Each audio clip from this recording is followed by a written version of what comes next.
안녕하세요.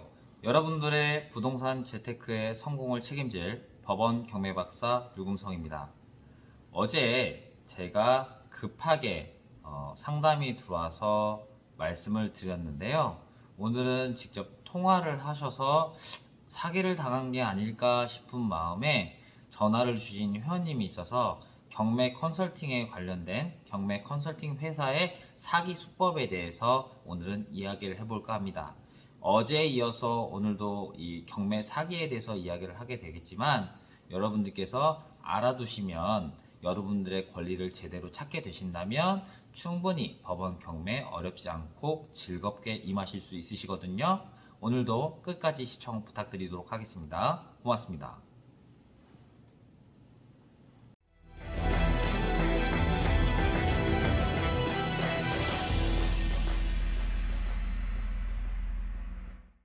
네, 매수 신청 대리를 하시는 공인중개사님이시든 혹은 경매 컨설팅 업체를 차리신 법인 대표님이시든 그 밑에서 일하는 직원분이시든 이러한 부분에 대해서 한 가지는 기억을 하셔야 됩니다. 이 수익 구조라는 부분이 있거든요. 경매 컨설턴트들이나 매수 대리를 하시는 분들의 입장에 대해서는 낙찰을 받아야지만 보수료를 청구할 수 있기 때문에 아무래도 이러한 부분에 대해서 상호 협의가 없다면 당연히 낙찰을 받은 이유가 저렴하게 사서 조금은 이득을 보기 위한 투자 방법 쪽으로 다가가는데 오히려 이런 부분에 대해서 고가 낙찰을 유도하고 있고 그 고가로 낙찰을 받았으나 2등하고는 별로 차이가 나지 않게끔 일명 받치기 혹은 바지를 넣어서 낙찰을 받게 하고 있는 게 이 경매 컨설팅 업체의 사기 수법 중에 하나입니다. 물론 저희도 어떤 부분에 대해서 안내를 해드리고 이야기를 해서 그분이 원하시는 물건이 나왔을 때 말씀을 드리고 오셔서 함께 인근의 공인중개사무소에도 같이 방문을 해서 정보 수집이라든지 임장 활동에 대한 내용을 안내해드리고 있는데요. 이러한 부분에서 경매 컨설팅 혹은 매수 대리업을 하고 계시는 분들의 수익 구조의 생성적인 부분을 아셔야 되는 겁니다. 그분들은 일단 기본급이 없다라고 생각을 하셔야 돼요.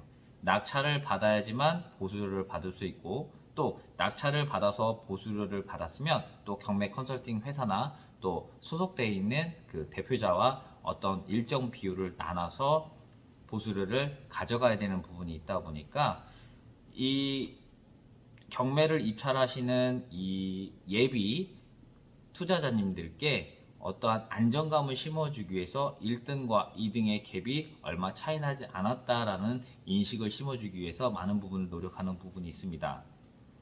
그러다 보니까 분명히 확인도 되지 않은 사실에 대해서 또 어떠한 물건을 들어갔는데 그 물건이 사실은 1억도 안 되는 것을 1억 천에 받게 한다거나 왜? 낙찰을 받아야 보수료 청구 권한이 생기기 때문에 그렇죠. 그렇기 때문에 이러한 부분에 대해서 직원을 대동하거나 혹은 그 컨설턴트의 지인을 대동해서 입찰에 참여해서 내가 얼마 쓸 테니 너는 얼마 써라 라고 하는 어떤 카톡을 주고받는다든지 이미 사전에 어떤 사전 협의가 되어 있었다든지 하는 부분이 있을 수 있다는 겁니다. 간혹 이러한 경우도 있습니다.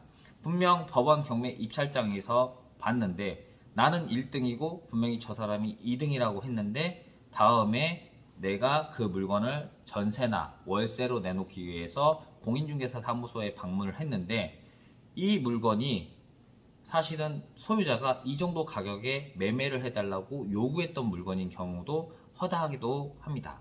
그런데 이런 물건을 내가 돈을 더 주고 샀어? 그렇게 되면 일반 매매보다도 더 주고 사겠기 때문에 경매에 대한 안 좋은 인식을 갖게 되기 때문이죠. 물론 양심적으로 하시는 분들이 사실은 더 많이 있습니다. 그렇지만 그렇지 못하게 무자격자 혹은 전문적으로 이거를 업으로 삼아서 자격증을 빌려서 하시는 분들이 많이 있다 보니까 여러분들께서는 알게 모르게 당하고 계신 부분들이 상당히 있다는 것입니다. 그렇기 때문에 여러분들께서 낙찰을 받았을 때 내가 2등과 갭 차이가 얼마가 나지 않은 게 좋은 게 아닙니다. 차라리 단독 입찰이 훨씬 더 나은 거라고 말씀을 드리고 싶어요. 대신에 경매 낙찰 예상 가격을 산정하실 때에는 많은 고민을 하시고 후회 없이 적으셔야 된다는 부분입니다. 또한 이 경매 컨설턴트들이나 경매 회사를 이용하시는 분들이 시간적으로, 금전적으로 아끼시는 부분이 물론 맞기는 합니다. 그렇지만 이것 또한 선정하는 거에 있어서 여러분들의 운이고, 여러분들께서 발품을 팔아서 신뢰가 있고 혹은 이 분야에 대해서 오랫동안 일을 해왔고 어떠한 활동을 하는지에 대한 부분까지도 여러분께서 모두 다 확인을 하시고 업체에 일을 맡기셔야지만 경매 사기를 예방하실 수 있다는 말씀을 드리고 싶습니다. 오늘의 이야기는 여기까지인 거고요. 실질적으로 이런 사기 피해들이 많이 발생되고 있다는 사실 또한 여러분들께서 알아두시면 좀 고맙겠습니다. 또 A라는 걸 질문했지만 B라는 걸 답변하는 회사들도 상당히 많이 있습니다. 그런 곳에는 절대 업무를 맡겨서는 안 되시겠죠? 오늘도 즐거운 오후 되시고요. 어제에 이어서 오늘도 질문을 받았기 때문에 이렇게 영상을 제작해서 올리도록 하겠습니다. 오늘도 좋아요와 구독 꼭 눌러주시고요. 즐거운 저녁 되시길 바라겠습니다. 고맙습니다.